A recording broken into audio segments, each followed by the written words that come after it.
Welcome to Uncomfortable Growth Uncut, where we celebrate those who defy fear, embrace growth, and live without regret.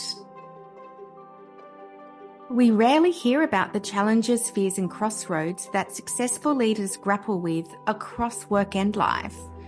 Uncomfortable Growth Uncut shines a light on their personal story and the critical human skills we all need today to turn ongoing tough trials into triumph. So welcome everyone to Uncomfortable Growth Uncut. I am here today with the incredible Jo Gaines.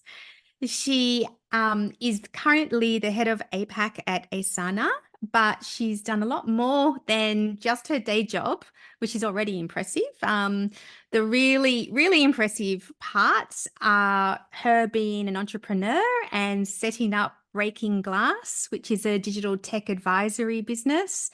And then also she's also an ambassador for women's shelters. So someone who obviously is highly capable, but has a lot of heart and compassion as well. So welcome, Jo. Thank you, Rowena. It's lovely to be here. So, you know what I'm going to ask? This podcast is all about hearing people's own uncomfortable growth stories. Yeah. So, what's the story you'd like to share with us today? Well, I have lots. So the challenge is finding one that's going to be interesting enough. But I have many. I have work, I have personal. Mm-hmm. I'll kick off with a work one. Mm-hmm. Mm-hmm. So I think there's a lot of talk around the place right now around the economic climate and growth not being where we'd all like it to be, and restructuring and rebalancing. And so, having been through a few of these cycles in my career, I have had to face some hard truths, and I have been through redundancy and, um, I think, and also through bankruptcy and all the different, scenes Scenarios. that are so tough to handle. Yeah. I think the redundancy story was from when I was working back at a publisher, so CBS Interactive. I was working there and I was leading um, the consumer business for ANZ. And so I had lots of different teams reporting into me. And I had left to have a baby, my second baby, and I only took 3 months off Mm-hmm. because I was single parenting at the time. Can you believe? That's a whole personal story. And so I had a 4-year-old at home and a new baby, and I was trying to go back to work in this general manager role. Mm-hmm. And I was struggling to do it all. I really was. And, Mm-hmm. um, when the baby would get sick or the toddler would get sick, or I'd be Mm-hmm. feeding my 4-year-old in the car on the way to and from daycare, and like the wheels were just falling off. Yeah. And I remember my boss at the time, there was some restructuring happening, called me in and said that she was doing me a favor. And that she was there. We kind of went up to her hotel room. She was in town, and she told me there in the hotel room, and I was devastated. I Oh, just thought goodness. it was a total failure at that point. Yeah. And I Yeah. thought, how am I going to possibly get through this? How am I going to? I Because just you would couldn't. have felt like you were like, I've been in a similar context, but you probably felt you were failing as a mother, failing also as a single parent, failing in your job if, Yeah, even if she was genuinely trying to help you, you still, feel that, okay, they've chosen to let me go. That's yeah, often the feeling behind it, particularly when someone says, oh, I'm actually doing you a favor. It means, oh, did you have a choice or did you have some yep. ability to Yeah. decide this. Yeah. Yeah. And I felt, I felt that I just didn't know how I was going to get through it. It was such a big part of my identity as well, was Mm, my mm-hmm, job.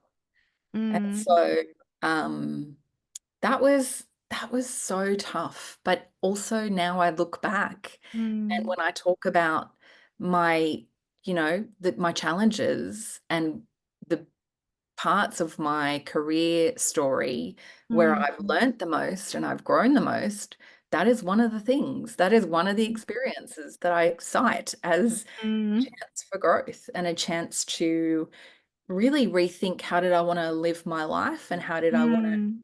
show up for my girls, and how did I want to, how did I want to show up in the workforce as well? Yeah.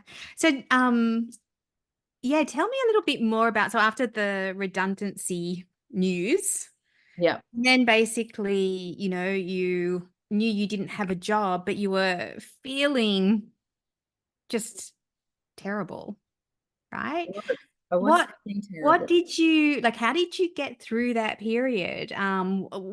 What did you do to help transition? And also, what are the parts now you look back on and go, actually, that was a great opportunity for growth? Because it certainly wouldn't have felt like a great thing when you were just being told that you were being made redundant. No, and I felt like I had to do it all and be it Mhm, all, and be as successful as possible as soon as possible. And why did I think I needed to take on this big role at the same time mhm, as there was so much more going on in my life? mhm, And I and I've always worked really hard. I've always been the one that's like in the office late, and mhm, I'm not saying that working extra hours is necessarily working hard, but I always go the extra mile to make mhm, sure that I can deliver what I say I'm going to do, and that, mhm, like, yeah. So mhm, it was that sense of like, well, you can work so hard and still, what does it amount to? It doesn't really amount to much. And mhm, so I did go through a lot of those like big reflections on, mhm, who am I and who do I want to be and how do I want to show up for my girls? mhm, But I have had this like guardian angel, I guess. But I have a few guardian angels through my life. And I've had this one guardian angel. His name's Tony Surtees, and I don't know if you've ever come across him, but he employed me when I was pregnant, uh-huh, in one role. And that was early on when it was stigmatized, and it was hard mhm, to get a role while you were mhm, pregnant because people knew you were going to need time mm, off. mhm, Um, and unfortunately, I think sometimes that still is the case. But I recently employed someone who worked for us for a few months and then went off on parental leave. And she's coming back in October, which is great. But Tony was really very much my guardian angel. And so when I left CBS and I finally pulled myself together, mhm, Tony was working for a company, which was a demand side platform. So it was in ad tech. mhm, So it was my first move really into technology. And mm, he was on the board, and he said to me, why don't you come and work for this company?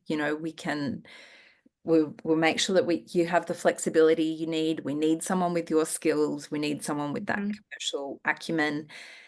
And he saw the parts of me that I had mhm, lost faith in, and mhm, just said, I've seen you do this. Like, I know you can do this. And so when I mhm, was questioning my validity and questioning my value and currency, he sort of came along and said, no, no, I see it, and I mhm. need it here in this business. That's so And beautiful, isn't it? Like, that is such a gift for someone to see and hold belief for you, even if you don't have that belief in yourself at that point in time, because we all can go through situations and states where we question ourselves. Yeah. Yep. And yeah, I try to channel him as much as possible. He's something special. But he brought me into that business, and unfortunately that was the business that went into bankruptcy as well. So I got to have that experience down the track too. We so so that was a completely different learning curve, but that was very much a founder situation. But that taught me, that was another really big lesson. And so when we went into, I'll just go into that for a little bit. Mm. When they called in the VA, it was New Year's Eve. New Year's Eve, yeah. Oh my And goodness. everyone was on holidays. Of course. And they gave me this list. They said, here's a list of people. And the executive team had all resigned. So it was myself and the head of engineering who were left to sort of run a skeleton business and try and trade sale the business, which we did end up doing. But we were given a list of people that we had to terminate immediately, and to cut the costs and Yeah. get to that skeleton. And we had to be really strategic and go through the list. And there was one person on my team who I knew was proposing to his partner and was away. And I called him and said, I do not want to ask you to come back, but I'm being told that if you're not here physically, that I can't keep you on. So Mm. I can give you a redundancy and you can continue to enjoy your trip. And I don't know whether that was the right call. I hope it was the right call for him. Mm. But I tried to be really strategic about who we needed in the business and who I knew would be okay. Mm. And I made a commitment to the team that I was going to see it through. And I knew that I probably wasn't going to get paid. And I knew that, it was going to be a tough time. But Mhm. it was in that time that I had to decide what sort of leader I wanted to be. And Mm. I just committed, like, I'm going to see this through with you. And we're going to sell this company. And we did. And the company who acquired us wanted to keep me on in a different capacity and have me move to the US. Mm. And I decided that was not something I wanted to do or was ready to do at the time with Mm. children and you know many many personal challenges. So Because I love what you were yeah, saying around like it needed to be done, but there's no rule book that really exists no, that has the A to Z of here's how you basically make a lot of people redundant at the one time. yeah, And and it's really hard oh, because you want to try and cushion people, mm, but you can't. But yeah, then you also have to be strategic for the business. But then you're also aware of some people's personal circumstances, but not others. exactly. And I needed to make sure that we had the right people to keep the product and the platform going as Mm. well. Mm-hmm. And I was, having to call creditors and every day, every morning, like, please, like, keep the lights on. And Yeah. Don't it was, cut stuff. it was like, I know we talk in advertising and media and technology, all the spaces I've worked in, about it's not brain surgery, we're not saving Mhm. lives, but that really felt in that time like it was a bit of life or death. It was Mm. Mm. commitment I'd made. It was, people's livelihoods. It Yep. was, Yep. It was their day-to-day living. yeah, reputation. Yeah, so it's tough. So anyway, I did, we did see it through, we sold it. And then um, one of the directors from the company that had resigned went on to a new company, which was Crux Mm. and Crux Digital, which was the company I worked for, that was then later acquired by Salesforce. And that Mm. was like, we were in the sort of top 1% of startups that end up being acquired by Mm-hmm. large tech firms, and that was a great outcome for everyone. And I managed to recruit a whole lot of people who had worked with me in the company that went into um Insolvency. yeah, insolvency. So that was again, another couldn't have seen that coming and couldn't have seen what a great outcome that would be for the people that went through that Yeah. Yeah. heartbreak and hardship. But, So I'm really interested in your grit. yeah, So, that's a term yeah. by Angela Duckworth. But grit is when you don't give up, you keep going. And Mm, like you said, like a lot of the other executive team had resigned because it was going into bankruptcy, but you were there and then you said, I'm going to stay the path. I'm going to stay. And I'm sure you still had so much going on at home, yeah, I with did. your personal situation. So what what was it that made you decide that you would keep going, no doubt at personal cost in terms of how many things you've got going on, but also just how intense that would have been emotionally? Yeah.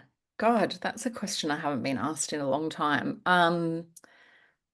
I think there was a part of me that felt that, having gone through that redundancy before, that, I had a responsibility Mm, because I was still there to mm, not quit and to see it through. mm, And that if I didn't, who would? And mm, if I didn't, what sort of leader am I? You mm. know, and I felt there was so much more to it, the reason behind the reason. Mm-hmm. It certainly wasn't about getting paid a lot of money. Like, yeah, you may not even get paid, as you said. You're like, I'm Yeah, not even and getting necessarily paid for this. yeah, I was, and I'm still to this day, I'm owed money from that situation. So, I think it was very much about that sense of, I'm still here. I have a Mm, responsibility to people, and what sort of leader do I want? And therefore, what sort of leader do I want to be? And so mm, mm, that was definitely a part of it. My grit definitely comes from my mother for sure. mm, Um, she's amazing. A very, very driven woman, very mm, determined, very, mhm, you know, I always cry when I talk about her grit, and I don't know why. Um, she's been through so much. She's a powerhouse, and she just gets herself back up all the time, gets mhm, up, keeps going. And I think I've seen that, and I've seen even now, in her 70s, she is amazing. She had a thing called Guillain-Barré syndrome when she was young, and it paralyzes you very quickly from the feet up. And she was in bed. She was bedridden. She had to learn how to walk and talk and eat and do everything all over again. Her father, who passed away when she was 19, but was there. I think she must have been 17 or 18 when she got Guillain-Barré syndrome.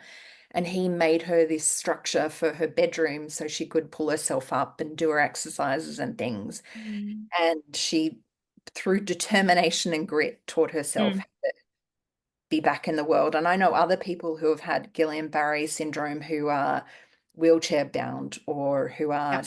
bedridden. So that determination and grit is still there now. So in her 70s, she every day does her stretches, does her balance Mhm, exercises, goes swimming in the sea, plays mhm, tennis, mhm. is, one of the fittest 70 somethings that I know. So it definitely comes from her. I think nature nurture. Yeah. But It, I mean, that's such a beautiful part of obviously the person you are now. as well, with, her as your mum, her example through every day, Mm, seeing what she's been capable of, yeah, and just having those sort of role models around you are so influential, I think, in how we know what we're capable of, yeah. because we've seen someone else overcome things even greater than what may be in front of us. Completely. Yeah. And that's like just a very small part of her story. She's been through a lot. So, absolutely, yes. And I do every day think, God, if mum could get through that stuff, I Yeah. can do this. And that's why we love those stories of the athletes at the Olympics who have Yeah. overcome adversity and the Paralympics. I mean, Yeah. incredible to watch. And that, that's, I find so much inspiration and so much spirit in just hearing those stories and how Mm. they can overcome it. Mm.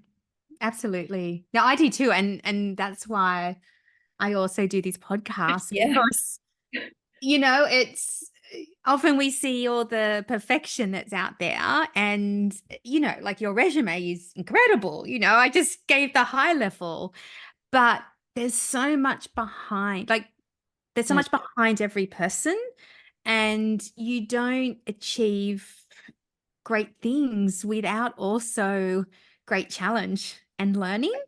And I yeah, feel the world is a little lopsided in doing full reflection and full recognition and full justice to how much challenge is a big part of our success.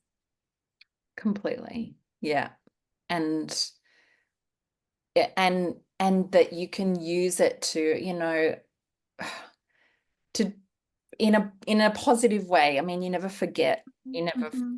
clearly don't forget the emotions attached to Mm-hmm. it, but just being able to use it as a Mm-hmm. driving force is Yeah. so important. But you're right, like getting to I talk to my team as well about when we're talking to a customer and trying to understand their pain or their challenge. Like it's the pain beneath the pain. Like, what's truly driving that? At the heart of everything is often a need or a want to be relevant or to matter. And Mm-hmm. and that takes all different forms and that shows up in all different ways. But as humans, we just want to count. We want to matter. And Yeah. so Yeah. how do you take the time to get to the real essence of what's driving the the problem or the challenge? Yeah. And the person, right? Because it's all Yeah, linked together. yeah, Yeah. totally. But we're too Wow. quick to kind of jump to conclusions and go, okay, that's how we fix it, instead Yeah. of Yeah. Yeah. what does And it also, I really? think that the gift is on the other side. I think with Mm, challenge, when you're in it, so I'm sure when you were in these situations, like, it's horrible. It's hard. It's exhausting.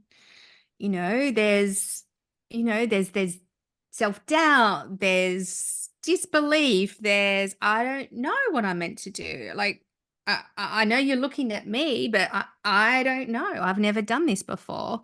yeah. I'm figuring it out as we go. And, it's only when you get through it, and often a bit of time later, Mm, that you actually can see the gifts of what it's given you by going through that struggle. But those gifts are usually not very visible yeah. up front, and at the time. It's like, oh no, this is horrendous. This is awful.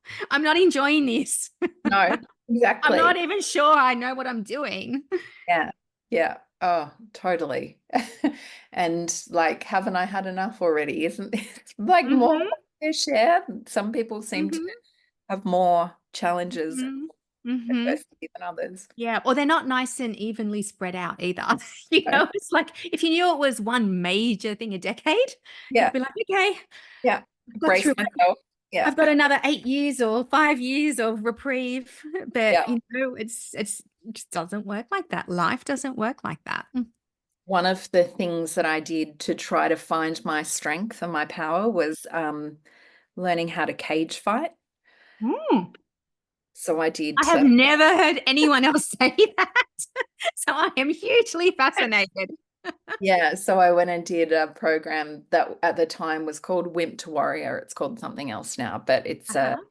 6 month training, pretty extreme training program of learning mixed martial arts, so jiu-jitsu and kickboxing and all the different disciplines so that you can fight in a cage.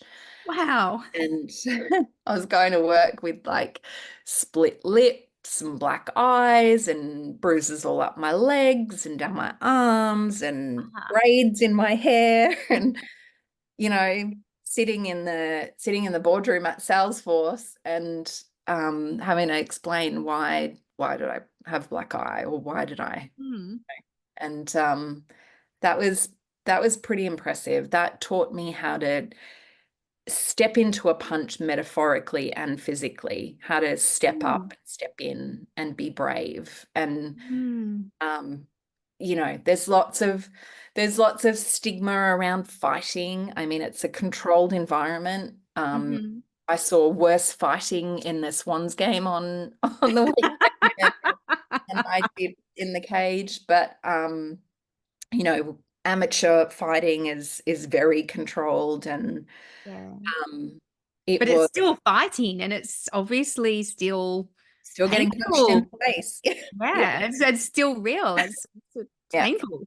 yeah. It was painful, but it was also really incredible as well. My coach was, he watched me in my first sparring round get beaten up by a young girl who had 7 brothers, I think, and she was so much shorter and smaller than me, and she just laid into me, and he said to me, come to the studio on the weekend and I'm going to teach you how to step into a punch.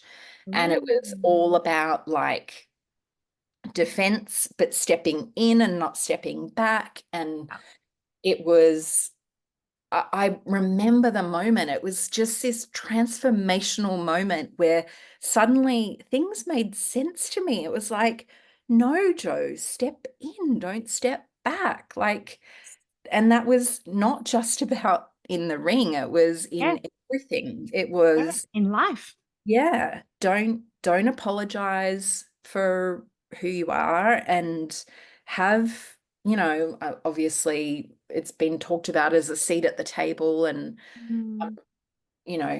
I have lots of opinions on that whole story, but Mm. um just like speak up and speak out and be Mm. prepared to listen and learn, but also be prepared to have a voice. And Mhm. Mhm. I don't I don't think, I look back and critique myself. I don't think that I ever felt like my voice was valid or, had Mm. that I really had anything as intelligent or as useful to say as anyone else in the room. And suddenly I started to think, what, like, why? Where did that come from? Why do I think that? Mm. And how do I change that? So I do think sometimes a physical transformation can Mm. have more than very, Absolutely. I mean, there is such a strong body. I mean, kinesthetic learning is mm, one of the most powerful ways to learn. yeah, Even for people who may be more of a visual learner. Often in the corporate world, people are more visual learners because we use PowerPoint. We use screens. yeah, So it suits people who are visual learners, but kinesthetic is universal.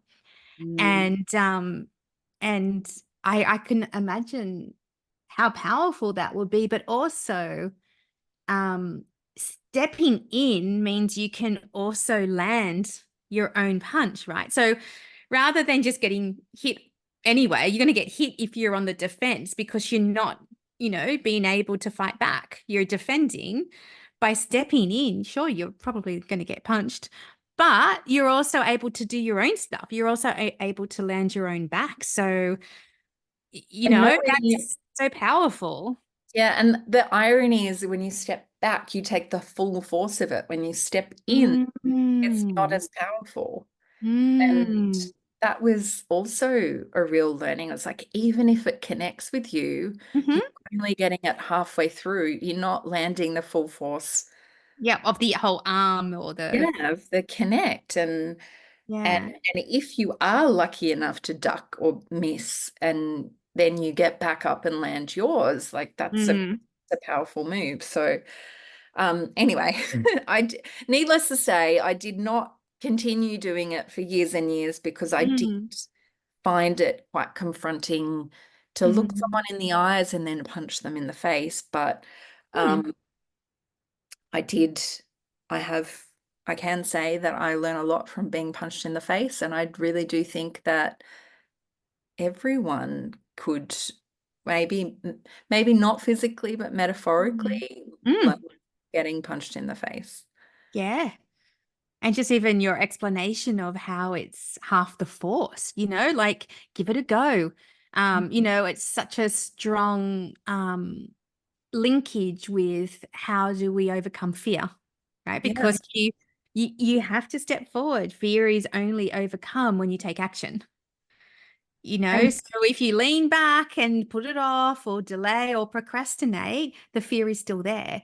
It's only when you can, take that leap that you have a real experience. And 90% of our fears don't happen. And it's so interesting because we just ran this event in Melbourne, and I would say the biggest crowd I've spoken in front of so far was 4,500 people. And so we just did this event with like 200 people in Melbourne, and the team was saying to me, "Oh, don't you get nervous?" And I got way more nervous in front of 4,500 people. I got way more nervous, like inviting people. But I said, but that's how I know I care. Like, feeling that is how I know I care. And I know a lot of people try to numb that feeling before they go on stage. They try to get rid of that. But Hmm. that is your body telling you that you actually care. And Hmm. it's a, And you're excited. yeah, it's that expectation. Adrenaline. Yeah, totally. So, Mm. And I think it's also framing like, I mean, the thing is everyone has fear, right? It's wired into all of us. So, it's something we've all got to figure out. But when you believe that the outcome will be good, hmm, when you're actually, visualizing standing up in front of 5,000 people and or however many it is, hmm, and feeling that positivity and feeling that connection and knowing that you can talk and influence and share and connect with that many people in one go is hmm, really exciting. It's just that we start to then get all caught up in our heads around what if I forget my speech? What if I trip over? What if? yeah, And the reality is that's really unlikely to happen. And if it does, it's happened to everyone anyway. Like the people in the audience are there thinking, oh my gosh, how does that person stand up in front of 5,000 people? I'd yeah, forget my lines. I'd trip over on stage. I bet. So it's just being human, and acknowledging that, you know, if you yeah, fall over, yeah, if you do, yeah, then it's just being human. It's, yeah. it's okay. It's not the end of the world. Completely. It's so true. But so it's so bizarre, isn't it? That we all have these like un if we not It's unrealistic. just unhelpful. Yeah, completely. Yeah. Yeah, yeah. And on that big stage, I had Mm. like screens so I could see myself everywhere. That was the worst part. It was like a mega Your zoom. own, yeah, your own biggest critic. Oh, that's so funny. Anyway, Here I am for me yeah, as well as the rest of the world. yeah, yeah, totally. Oh, so what advice would you have for other people who are facing challenges or facing difficult things? Because I think, it is scary. And sometimes we just think, "Oh, I just can't cope. I can't do this." Like even your description of when you're a single mum with a new baby, trying to be the primary carer plus be the general manager of this huge job. I mean, it's really hard. So, what from your experience and wisdom, what counsel would you give other people?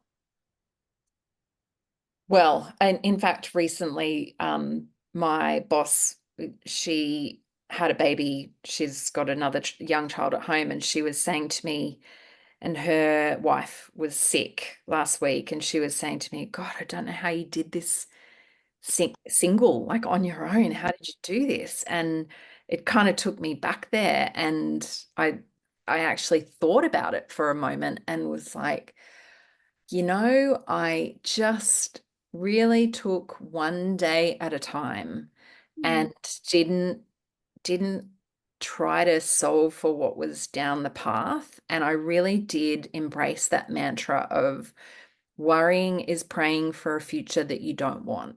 And Mm. I try to do that now when I find myself, I'm a massive overthinker. And when I find myself worrying, like that is what I am attracting. I am attracting the things that I do not want to happen. I'm Mm-hmm. such a big believer in manifesting. I know it sounds like, kind of airy fairy and quirky, but I really don't think it is. I don't either. I, I don't worry about I don't worry about money. And it's so funny when I think I'll be fine and I might be in a challenging financial situation. And all of a sudden someone comes through and says, oh, hey, we owe you this money, or we're paying this invoice, or what. And suddenly it's like that is the power of focusing your energy on what you Mm. want an outcome to be versus focusing your energy on what you don't want it to be. Mm-hmm. As you said before, we will always find ourselves in these challenging times, Mm. part Mm. of growing and evolving. And Mm. it's how you respond to it. And I'm not saying I don't feel and I don't get, have those moments of Mm. darkness. I've had one today talking about my forecast of like, oh my God, why aren't I better at this now? Like it but then it's really taking a moment and stepping back and you know I canceled a meeting to go, I right now I need to focus on the things that I can change and the outcomes that I do want, and I need to take that time for myself to Mm. be focused on that rather than you know sometimes getting drawn into someone else's thing or feeling, overwhelmed because I haven't had the time to focus. So that would be another tip, like Mm. out the time that you need. You Yeah. know how you respond to things. I know I tend to get flooded and overwhelmed if Mm-hmm. I don't take a step back and take a minute, have a breath, walk around the block and, Yes. go, okay, well, how am I going to get through this? Yeah. What how do I do one foot in front of the other? What needs to happen next? It's such great advice because we all do respond in different ways. I say to both my girls, who are a little bit older than your girls, not Mm. too much though. So they're in year 12 and year 9. Yeah. And both of them are very different, like most kids are in a family. Hmm. But my eldest daughter, she has a higher level of natural anxiety, right? So if I was to say on a scale of 1 to 10, where does she sit at a resting state? I would say it's a 7. Okay. And so, so I'm like, well, it's just naturally higher, but with it has so many gifts, right? Like she's really empathetic and she's so insightful and she has all these gifts. But I say to her, you need to manage that because you don't want to be at a 9 out of 10, Mm-hmm. right? So if your resting place is a 7, Yeah. how do you stay at a 7? And Yeah. what do you need to stay at a 7? Yeah. Um, whereas my younger daughter, her resting place is about a 3. Oh, wow. So she's like, though, carefree, laid back. Wow. And it's really funny because they're such different children. If anything, I need to encourage her to, put effort in at school. So she's a smart girl, but she's like, I'm not that interested. It's more fun to be doing other things. And so I'm like, no, I know what you're capable of. So, this is important. But their resting place is so different. And I Mm, think if all of us were more knowledgeable and recognize our resting place, then we could really devise the strategies that help us to be at our best individually, because it looks different, and I know for me, like you were saying, you like to, you need to just focus, you need to have a bit of space, so you'll cancel a meeting, you need to walk around the block and take some deep breaths, and then you can handle it. mm, I know for myself, like sleep, if I mm, don't sleep at least 7 hours a night, mm, then my stress levels spiral, or I can't think clearly, and I'm just not in a good state to handle higher levels of mm. stuff, stuff that's coming at me. Yeah. And I also know that meditation is really good for me. And when I stop doing that, then my capacity to Yeah. handle stuff is just lower. And so for me, they're kind of non-negotiables for me Mm, to be able to operate well. And I yeah. know that now. But I Yeah. think, we kind of hear all these different things like, yeah, I could do that, do that. But if we were to hone in on, where we're at from, it's genetics, it's nature, nurture, it's all those things. It's not right or wrong, it just is. Yeah. What So do we true. each need to be consistently in a Yeah. place with capacity to Yeah. handle challenges? How long did it take you to figure out that you need that sleep? I knew pretty fast. Like even when I was in high school, Wow. like Okay. I knew. But then I used to get anxiety about Yeah. sleeping, and then I wouldn't sleep. So it was one of these catch Yeah. 22 cycles. Yeah. But now, like, I know exactly what I have to do, Keep you up. and I know the little signs Mm, of, which means, I need to do more meditation, or I'll do things like swimming, because I find that very rhythmical and relaxing. mm, But I totally can tell now when mhm. I'm, going off, and I know now what it is I need to do to get back into good sleep. Because when you're anxious about it, it's it's the Doesn't worst. work. Yeah. Does not It's help. it's Yeah. the worst. And then I can go even worse, right? Like when I get anxious about being anxious about sleeping, and it can be bad. Yeah. And it just is. Yeah. Totally. Yeah. Totally get it. My husband, on the other hand, who he falls Yeah. asleep in literally 60 seconds. And it's Wow. the most frustrating thing when you're someone who has trouble sleeping, when the person lying next to you is literally Pretty asleep in asleep. 60 Yeah. seconds. Yeah. Can relate. Yeah. Yeah, exactly. So this has been amazing, Joe. I've got a couple of quick fire questions for you Sure.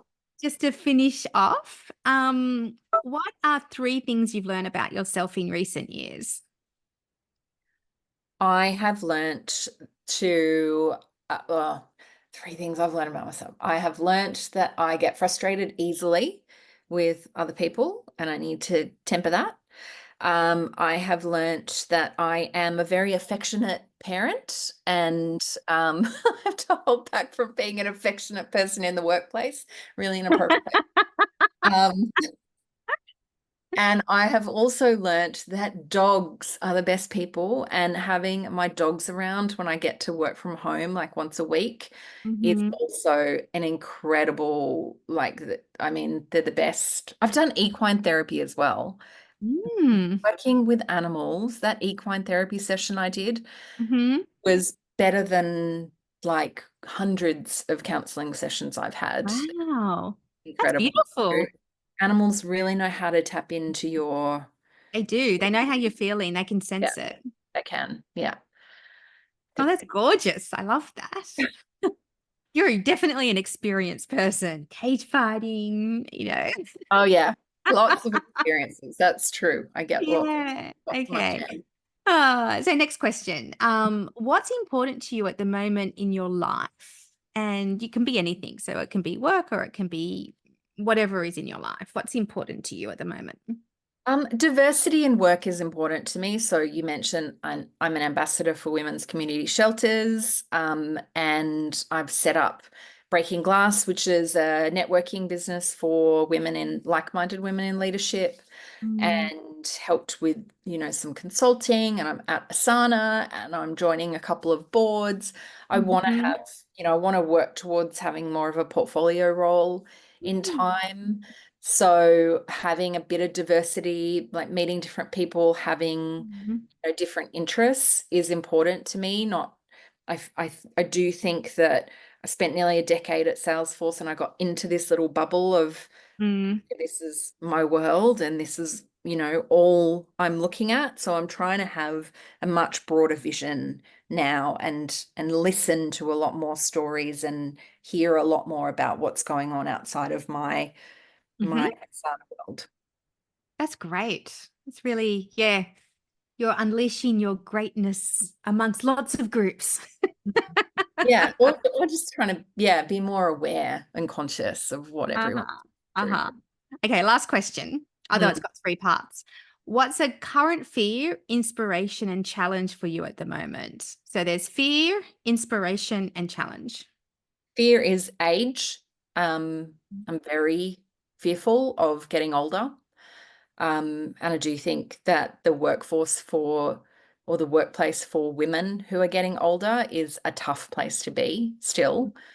Um, and, so much more talk now around menopause and perimenopause and Mhm. aging, but I still feel like I suddenly got old and I still don't really quite have a plan for that.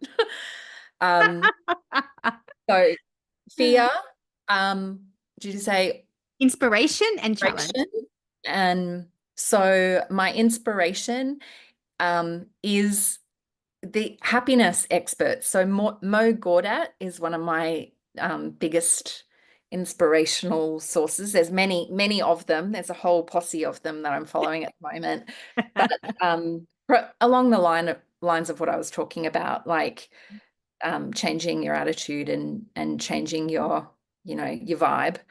Um, so you know, money and wealth and status does not buy you happiness. Mm. How do you find true happiness? And isn't that really what's important in Mhm. life? Yeah, because you only get one life. And You we're only all get getting one life. older. None of us have figured Yeah, out how to go backwards in age yet. yeah, yeah. And he was amazing. He ran like the Google X project and had lots of houses and boats and everything, and was like, Mm. and I still wasn't fulfilled. So I had to figure out what was missing. Mm. Um, and then happiness, inspiration. Oh my God, how did I forget the Challenge. challenge? See, menopause. Um, challenge. My greatest challenge at the moment is definitely being a mother of teenage girls. Mm. Um, I can definitely relate to that one too. yeah, no one, I've been a teenage girl, so I thought that gave me some sort of license over it. But like you Yeah. said, we're all different and hmm it's both the most rewarding and the most heartbreaking Mm. role I've ever played. Yeah. Yeah, I can totally relate to that. Mm. So this has been such a beautiful conversation with you, Joe. I've enjoyed it so much. And Yeah. thank you so much for being so open and wholehearted. And I know so many people will just be inspired by your story and the way you've shared it. So thank you for coming on the podcast. Oh, thank you. I've really loved it. I could just keep talking to you for hours, I think. This has been lovely. I'm so glad we got to chat.